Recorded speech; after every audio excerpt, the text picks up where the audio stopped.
no memory or recollection of yourself, those around you, or your past? Well, that's life with Alzheimer's. But the Alzheimer's Association is working towards a day when no one has to experience this.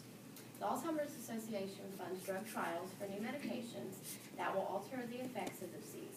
They work at informing family, friends, and caregivers of the ways to care for individuals with the disease and how to respond to their behaviors. They sponsor fundraisers to raise money for advanced research, and they research causes for the disease, how it starts, what factors to look for, and possible ways to prevent it. The Alzheimer's Association works toward making people more knowledgeable about Alzheimer's and are researching ways to one day find a cure. Today I'm going to share with you some information on medical research, medical trials, and specific causes of Alzheimer's, and ways to improve the quality of life for those living with this disease, based on research and first-hand experience from the members of the Alzheimer's Association. So now that you know a little bit about the Alzheimer's Association, let's talk about some of the ways they get the word out. The Alzheimer's Association sponsors seminars around the country to educate people. They have seminars for educating caregivers, seminars informing people of warning signs of early-stage Alzheimer's, and seminars informing people on how to respond and react to the individuals suffering from the disease. And I also have seminars that just basically break the disease down into like more common facts. And here's some photos of the seminars. This is the, I'm shaking, Alzheimer's International Conference, and that is Queen Elizabeth. Now comes that. So now that we've talked about some of the seminars that the Alzheimer's Association sponsors, let's move on to some of the fundraisers. There's several going on. They sponsor the Alzheimer's Walk. It's just, you know, to get the awareness out. I think people think it just affects mainly older people, but they're finding early stage Alzheimer's in younger and younger people daily. They also accept donations from individuals. Let's see over here.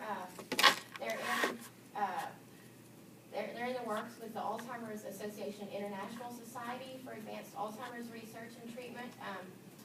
This is a society for individuals interested in Alzheimer's dementia science. They include scientists, physicians, and other professionals involved in causes and treatments of Alzheimer's disease and other dementias. And they do fundraisers to support.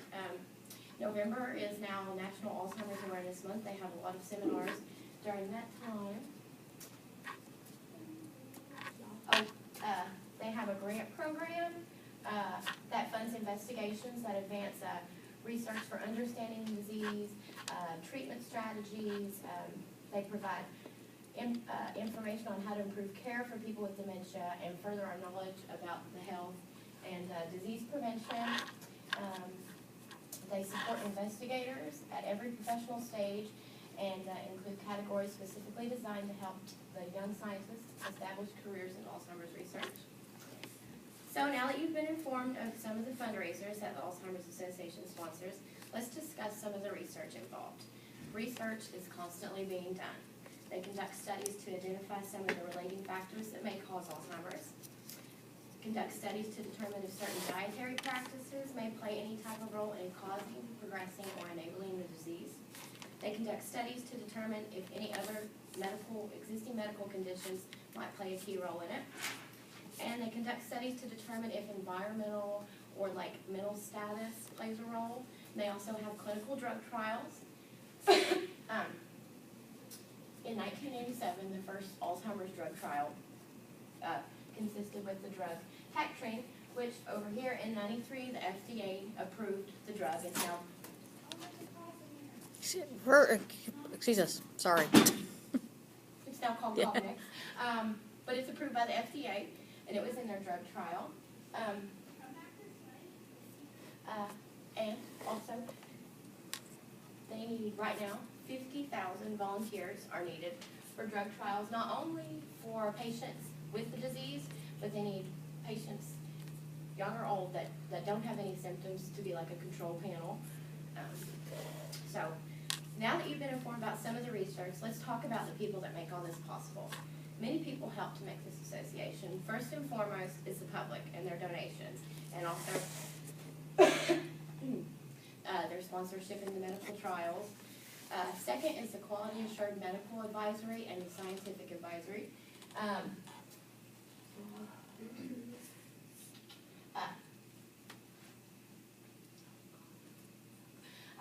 The association, under the direction of the Medical and Scientific Advisory Council, they work to fund a wide range of the most promising projects. They do basic biological sciences, all the way to like behavioral. We'll be about 10 minutes. I'm sorry. We're in the middle of a speech. I'm sorry, because they have class scheduled for here. Okay, well, she's almost done. I'm sorry. If you could just give us a couple minutes.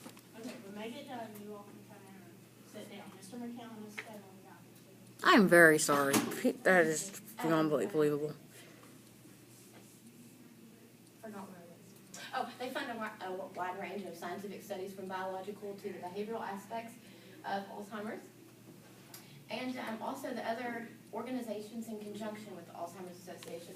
As I said before, they're in with the iStart program. They also, in January 2006, they established an advisory group composed of people that are actually already in early stage Alzheimer's. And this group is helping the association provide the more appropriate services to people living with the early stages and also those in the progressing stages of Alzheimer's. So now that you know the people behind the organization, let's just learn a couple interesting facts about Alzheimer's. Number one, Alzheimer's is everywhere.